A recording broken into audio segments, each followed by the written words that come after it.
suale que iba a besoja calla. O te caíse de bequeira masana la mancene que toma sata leve que da la basoja. Ay la masía el que besó, ay la masoa tatate. O rebeque y satili que más tigre suare que satelebe. O rebeque y nangiru sana la lega sua que le farisa. Ay kama que dura suma que le corre chetele le macaina la banoa la bacaya. Ey de bequeina ne me cuore besute le bequei. Ay samaqueia, maqueia, maqueia, mataya. Ay tu maquia seteia. O no masana la laina me suele cueche. E que surre que machimari beshe que le bequeia. Ay camaqui me que roa que le beshe le bequei. Ay Padre que estás en los cielos, gracias te doy en esta mañana.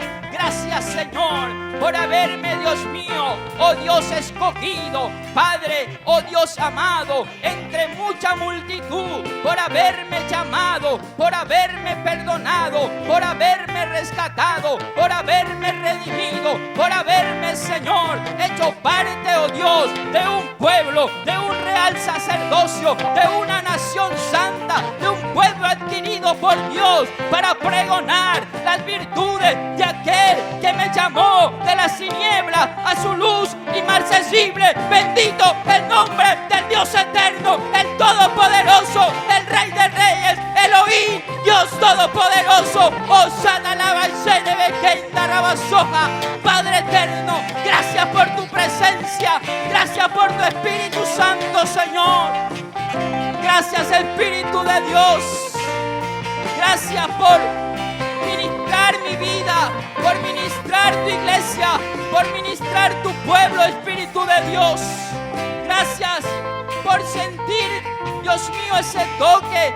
Dios mío, gracias por permitirme, oh Dios, poder escuchar tu voz en esta mañana. Gracias por permitir, oh Dios, escuchar a tu pueblo, tu voz, Señor amado. Gracias porque incontable, Dios mío, son tus grandezas, inescrutables, Señor, es tu poder, incalculable, Señor, son tus maravillas, Padre eterno, para con cada uno de aquellos que te aman, para con cada uno de aquellos que te buscan, para con cada uno de aquellos que se humillan, para con cada uno de aquellos que han creído en el Cristo de la gloria, en el sacrificio redentor por nuestros pecados, una sola vez y para siempre, y por medio de Él nosotros hoy tenemos libertad. Por medio de ese sacrificio hoy tenemos perdón por nuestras culpas. Por medio de ese sacrificio hoy somos reconciliados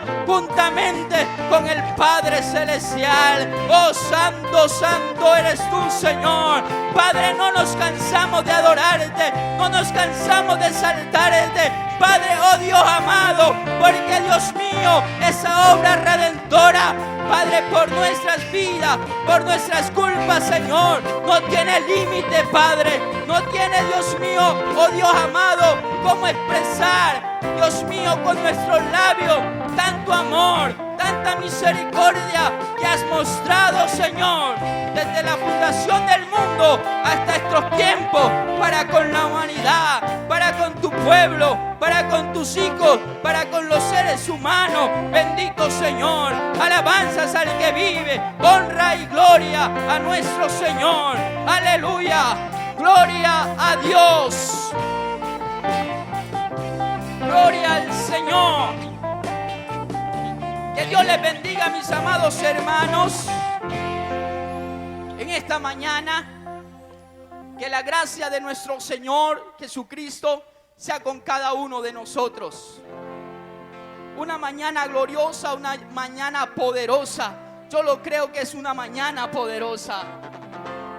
Yo hoy siento de que Dios tiene algo poderoso para nosotros. Hoy Dios tuvo algo poderoso para mi vida. Y sé que Dios no limita su poder. Sé que el poder de Dios trasciende. Y sé que para cada uno de ustedes, hoy en esta mañana, hay algo poderoso para sus vidas. Nehemías capítulo 10, versículo 28. y leemos la palabra del Señor en el glorioso nombre de nuestro Señor Jesucristo. El resto del pueblo, los sacerdotes, levitas, porteros y cantores, los sirvientes del templo y todos los que se habían apartado de los pueblos de la tierra a la ley de Dios, con sus mujeres, sus hijos e hijas, todo el que tenía comprensión y discernimiento, se reunieron con sus hermanos y sus principales para protestar y jurar que andarían en la ley de Dios, que fue dada por Moisés, siervo de Dios, y que guardarían su cumplimiento todos los mandamientos, decretos y estatutos que Jehová nuestro Señor, y que no daríamos nuestras hijas a los pueblos de la tierra, ni tomaríamos sus hijas para nuestros hijos. Asimismo, si los pueblos de la tierra trajesen a vender mercadería y comestibles en día de reposo, nada tomaríamos de ellos en ese día ni en otro día santificado. Y en el año séptimo dejaríamos descansar la tierra y remitiríamos toda deuda.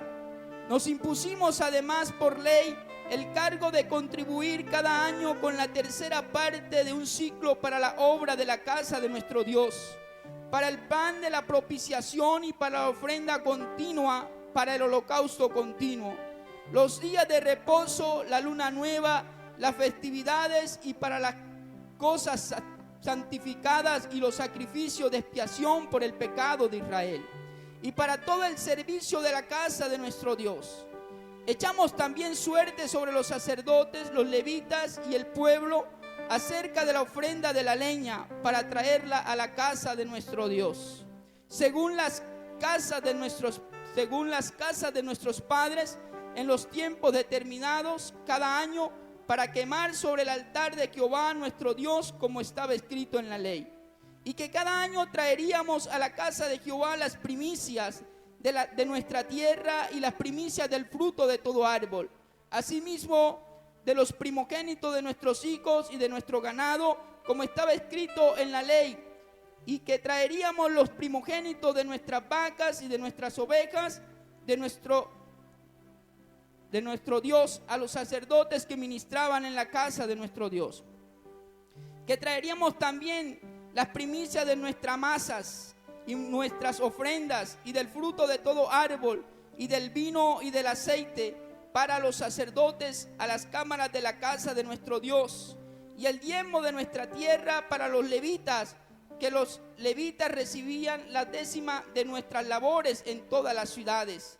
Y que estaría el sacerdote hijo de Aarón con los levitas cuando los levitas recibiesen el diezmo, y que los levitas llevaran el diezmo del diezmo a la casa de nuestro Dios, a las cámaras de la casa del tesoro, porque las cámaras del tesoro han de llevar los hijos de Israel y los hijos de Leví las ofrendas del grano, del vino y del aceite, y allí estarán los utensilios del santuario y los sacerdotes que ministran, los porteros y los cantores. No abandonaremos la casa de nuestro Dios. Amén. Que Dios les bendiga, mis amados. Pueden sentarse en esta mañana, esté cómodo. Vamos a estar atentos a lo que el Señor quiere ministrar a nuestras vidas en este día. Amén. Lo que el Señor quiere hablarnos a través de su santísima y poderosa palabra. ¿Cómo prosperar en la obra que Dios nos asignó? ¿Cómo usted y yo vamos a prosperar en la obra que el Señor nos asignó a cada uno de nosotros? Primero que todo tenemos que disponernos, que haya una disposición en nuestras vidas al servicio para toda buena obra.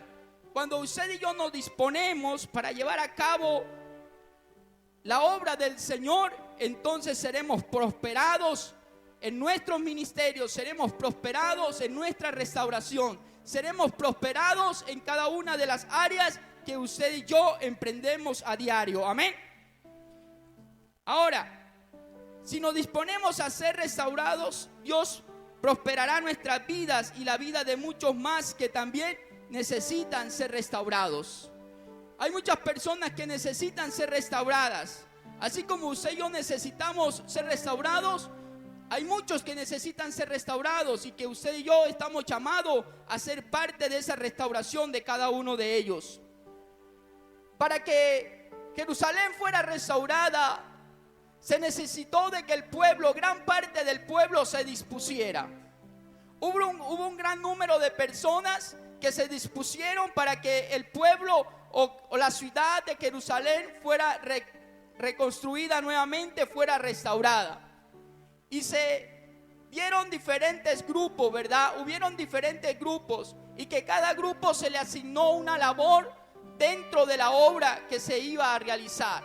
Mientras que un grupo estaban levantando las murallas, los muros derribados, otros grupos estaban haciendo otras labores dentro de la ciudad. Y veíamos que una de esas labores era la reconstrucción de las puertas. Y que habían muchas entradas en la ciudad. Y que cada una de esas entradas de cada puerta tenía un nombre. Y que ese nombre era un nombre muy significativo, muy connotativo y trascendental en cuanto a la vida de Cristo Jesús. Tenía un gran significado mesiánico a futuro que acontecería y que se llevó a cabo. Amén. Y cada uno de esos nombres que tenían esas entradas, como la puerta de las ovejas, que nos recuerdan el sacrificio de Cristo Jesús, porque fue llevado como cordero al matadero. La puerta de los pescados nos recuerdan las almas perdidas, cuando Cristo Jesús llamó a sus discípulos y les dijo que les haré pescadores de hombre, para que restauraran muchas vidas. Las puertas viejas nos hablan de la senda antigua, aquella senda que usted y yo quizás en un día tuvimos, pero que hoy nos alejamos, nos apartamos, y que necesitamos ser restaurados y volver a aquella senda antigua, a esa senda en la cual usted y yo sentíamos amor por la obra del Señor. Las puertas del valle nos recuerdan la humanidad de Cristo. Las puertas del muladar, donde se sacaban los despojos, donde muchos no quisiesen de pronto hacer parte de esta labor, pero hubo un pueblo que se dispuso, donde aprendíamos que son aquellos lugares donde muchos no quisieran ir, pero que otros se han dejado guiar por el llamado del Señor y han sentido la pasión y han querido restaurar aquellas obras que necesitan ser restauradas en aquellos lugares donde muchos no han querido ir. ¿Cuántos alaban al Señor?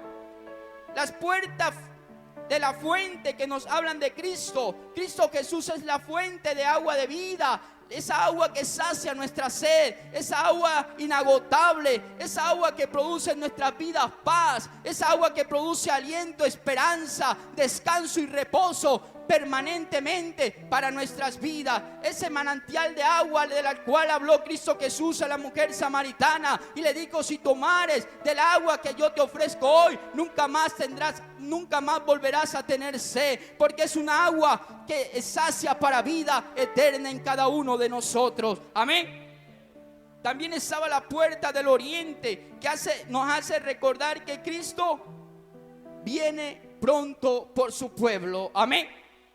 Esa puerta del oriente hoy nos hace recordar de que Cristo hizo un pacto y que ese pacto está próximo a cumplirse, que ese pacto está próximo a verse sobre la faz de la tierra, que todo ojo le verá, que no habrá nadie que se quede excepto de ver la venida del Cristo de la gloria, porque será una noticia mundial en todo lugar, en todo rincón, porque habrán grandes señales, habrán grandes prodigios, y entonces el ser humano, la humanidad, reconocerá de que realmente existe un Dios soberano, un Dios que ama a la humanidad y que desde hace mucho tiempo, desde la antigüedad del ser humano, ha estado hablando a cada uno de nosotros y que nos ha extendido lazos de amor, cuerdas de amor, y que Él siempre soñaba que cada uno de nosotros viviésemos de acuerdo a su voluntad y a su llamado. Bendito es el nombre del Señor.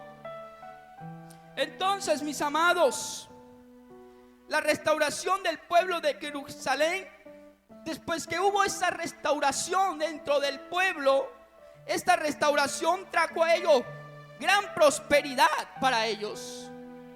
Cuando ellos ya reconstruyeron la ciudad, trajo gran prosperidad para ellos. Recordemos cómo estaban ellos, cómo era la situación antes de que Nehemías hiciera parte y aquellas personas que fueron con Nehemías a reconstruir la ciudad.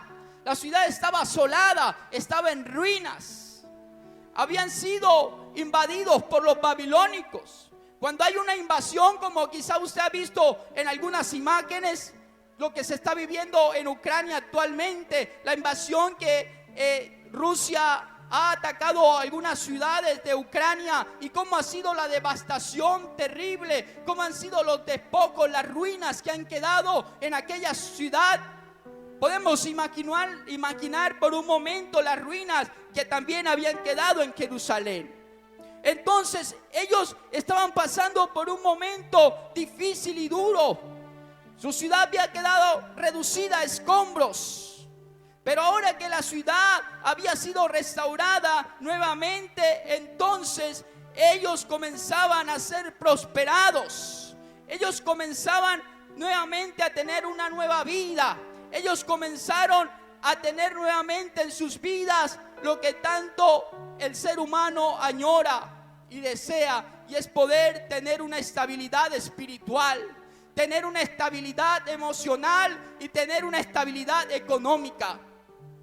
Cuando el pueblo fue reconstruido en Jerusalén, el templo había sido devastado, donde se preparaban los sacrificios, donde se llevaban las ofrendas. Pero ahora, cuando fue reconstruido nuevamente, el pueblo se encontraba con aquella gran bendición para ellos. Su vida espiritual mejoró porque ellos ya tenían dónde ir a llevar las ofrendas, dónde ir a presentarse al Señor. ¿Por qué? Porque estaban siendo reconstruidos espiritualmente. Su vida comenzaba nuevamente a dar un giro y a tener una relación, la que Dios siempre ha añorado tener con el ser humano y la que Dios siempre añoró tener con el pueblo de Israel. Al ser restaurados, entonces, también su parte emocional comenzó a dar un giro importante. ¿Cómo se sentían ellos? Estaban deprimidos, vivían asustados, desolados, en ruinas, en pobreza. No había alegría. Gran parte de su familia, de su pueblo, estaban en Babilonia. Pero que ahora, con la reconstrucción, nuevamente ese pueblo volvería a ellos, su familia volvería a ellos, su pueblo volvería a ellos. Entonces eso traía a sus corazones satisfacción y gran alegría. Cuando alguien de su familiar se va por alguna circunstancia adversa de su casa, por algún problema, y él está muy lejos por allá, y usted sabe que esa persona está sufriendo, en su corazón no puede haber paz, en su corazón no puede haber alegría. Pero cuando te dan la noticia de que ellos pueden regresar nuevamente, de que ellos pueden venir a casa nuevamente, de que tu hijo puede estar nuevamente con papá, de que tu hermano puede estar nuevamente con sus hermanos, esto produce alegría en el corazón del ser humano. Esto produce esperanza y regocijo, porque Dios hacía cumplir su voluntad y su propósito sobre cada uno de ellos. Entonces, el pueblo se encontraba en un momento oscuro y difícil, pero que cuando ellos se dispusieron a ser restaurados y a restaurar la obra del Señor, todo comenzó a cambiar. Quizás tu vida, quizás mi vida ha estado en momentos difíciles y oscuros, porque me he descuidado y he dejado que también hayan ruinas dentro de mi vida. Pero que Dios me hace un llamado para que yo pueda ser restaurado, y yo acepto ese llamado y Dios comienza a restaurar mi vida. Tú aceptas el llamado y tu vida comienza a ser restaurada. Entonces viene la paz de Dios que sobrepasa todo entendimiento y trae a nuestra vida seguridad, una seguridad permanente, trae confianza, trae esperanza. Comenzamos a vislumbrar las cosas desde otro punto de vista y no como nosotros estábamos mirando, sin ninguna esperanza, sin ningún horizonte. Pero cuando somos restaurados, miramos mucho más allá de donde nuestros ojos no podían alcanzar. ¿Cuántos alaban la gloria del Señor? Bendito es el nombre de Dios Todopoderoso, el que reina por los siglos de los siglos.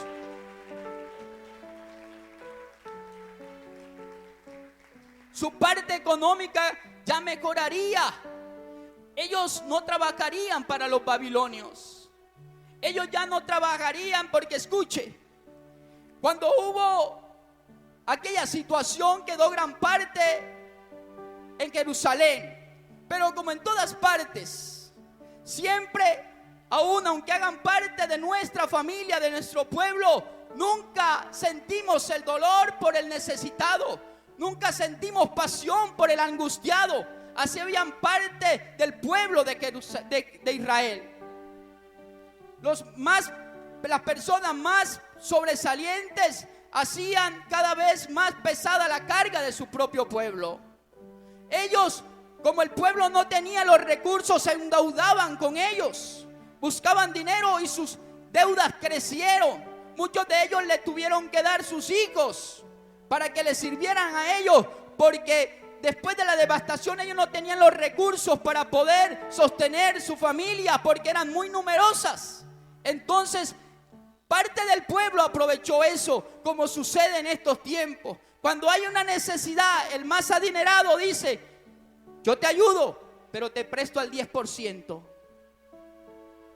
Yo te ayudo, pero si tú me das 2 o 3 de tus hijos para que se vengan a trabajar en mi finca, en mi hacienda. Siempre canjeando y buscando el beneficio individual y no buscando el bienestar colectivo de un pueblo necesitado. Así acontecía también en el pueblo de Israel. Eso estaba aconteciendo, pero cuando ellos fueron restaurados, cuando ellos comenzaron y dejaron de que Dios comenzara a hacer la obra en ellos, ellos reconocieron sus errores y sus faltas. Entonces la economía volvió a ser muy fructífera y muy productiva para aquellas familias que no tenían nada. Entonces fue algo glorioso la restauración. Entonces es algo glorioso la restauración que Dios hace en nuestras vidas. Es gloriosa la restauración, amado amigo, que Dios hace en tu vida y que puede hacer a través de Cristo Jesús, que murió en la cruz del Calvario por nuestros pecados. Volvió la alegría a sus corazones, volvió la seguridad a ellos. Tenían seguridad porque ya la ciudad había sido amurallada. Ya sus enemigos le respetaban. Ya no iban a estar cada rato allá, cada vez que se les antojara, haciendo daño y robándoles y llevándose todo lo que ellos estaban cultivando. Volvió la tranquilidad a ellos, a su familia. Volvieron a poder tener el privilegio de pastorear su ganado, sus ovejas. De que sus ovejas crecieran, de que su rebaño creciera, de que su ganadería creciera. Porque ya no había el peligro de que los pueblos vecinos fueran a atacarlos, porque ellos habían sido ya restaurados y estaban equipados y fortalecidos, porque Dios estaba con ellos. Amén. Entonces, mis amados, es algo glorioso que sucede cuando la restauración de Dios viene a nuestras vidas y trae prosperidad a nosotros. Amén. Ahora, en esta mañana vamos a hablar de que la restauración trae un nuevo pacto que permite al pueblo servir a Dios en espíritu y en verdad. Aparte de que hubo una gran bendición para el pueblo espiritualmente, emocionalmente, económicamente, prosperidad para ellos, también trajo un nuevo pacto para el pueblo. Trajo un nuevo compromiso para el pueblo. Y ese compromiso era servir a Dios en espíritu y en verdad. Y cuando hablamos de pacto, es un compromiso entre uno y Dios. Es un acuerdo que se hace. Y la palabra de Dios nos lo enseña en el libro de Génesis, capítulo 17, versículo 7. El pacto que Dios hizo con Abraham. Haré un pacto entre mí y ti, como lo diríamos en español, entre tú y yo. Y este pacto será un pacto perpetuo para tus generaciones.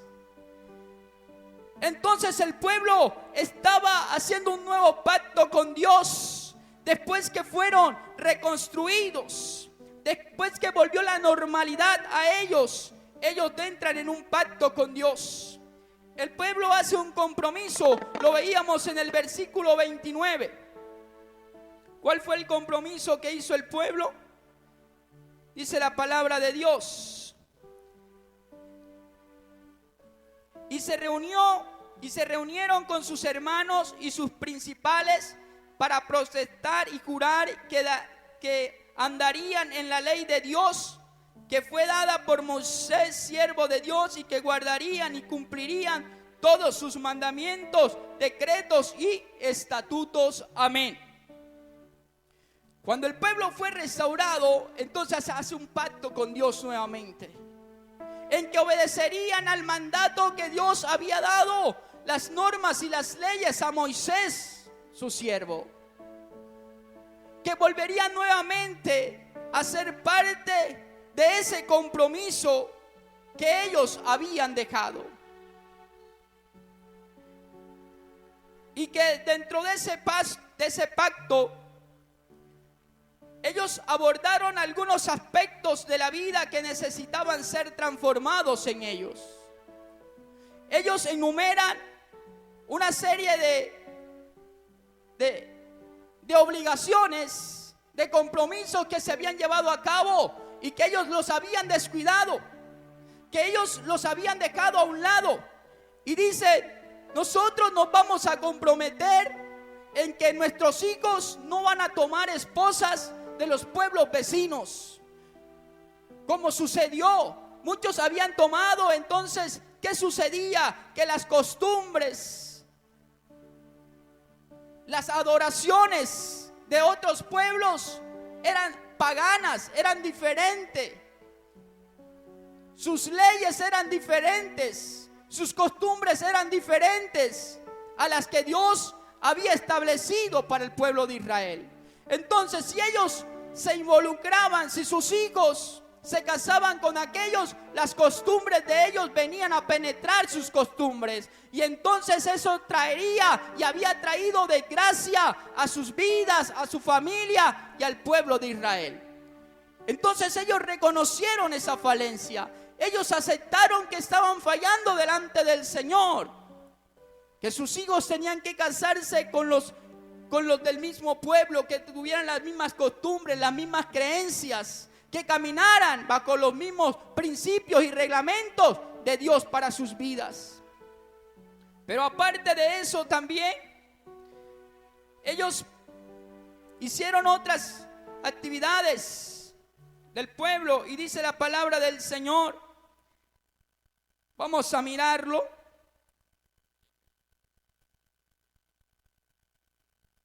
Versículo 31. Así mismo que si los pueblos de la tierra trajesen a vender mercadería, o sea, ellos habían descuidado el día de reposo. Dios había establecido para ellos que debían guardar el día de reposo, pero el día de reposo para ellos lo habían convertido en un día de comercio.